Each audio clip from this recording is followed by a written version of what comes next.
હું પંડ્યાથી આપ જોઈ રહ્યા છો સ્પાર્ક ટુડે ન્યૂઝ રાજકોટ બાદ વડોદરામાં ગેમ ઝોનની રિયાલિટી ચેક કરતું સ્પાર્ક ટુડે ન્યૂઝ વડોદરામાં આ વર્ષે નવું ગેમ ઝોન બન્યું છે. રાજમહેલ રોડ પર ફન બ્લાસ્ટ ગેમ ઝોન જોવા મળ્યું. હની બોટકાંડ બાદ તંત્ર આકરા પગલાં લઈ રહ્યું છે. ગેમ ઝોનમાં ફૂલ ફાયર સેફટી જોવા મળી.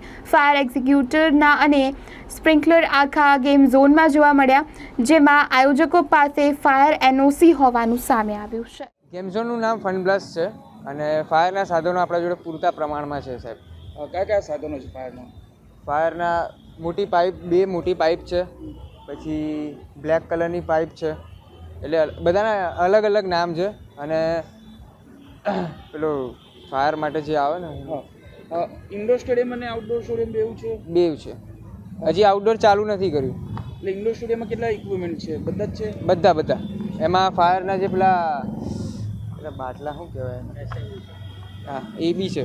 અને કેટલા માણસો છે? આપણી જો કોઈ ઘટના બને તો આપણા ત્યાં કેટલા માણસો કાર્યરત છે? સાહેબ ઓછામાં ઓછા 15 થી 20 જણ છે આપણા જોડે, એ કાર્યરત છે. બધાને ટ્રેનિંગ આપે ને? એ લોકોને બધી ટ્રેનિંગ આપવામાં આવી છે? બધી ટ્રેનિંગ આપેલી. કઈ કઈ ગેમો આપણા ત્યાં આવેલી છે? સર આમાં વિડીયો ગેમ્સ છે, VR છે, ટ્રેમ્પોલિન પાર્ક છે, બોલિંગ છે, આઉટડોર રાઇડ્સ છે, અલગ અલગ ગેમ છે. વિડીયો ગેમ્સમાં 45 પ્રકારની વિડીયો ગેમ છે. ફાયરની એનઓસી છે આપણી પાસે? ફાયરની એનઓસી છે સર. શું નામ આપનું? દક્ષેશ શર્મા.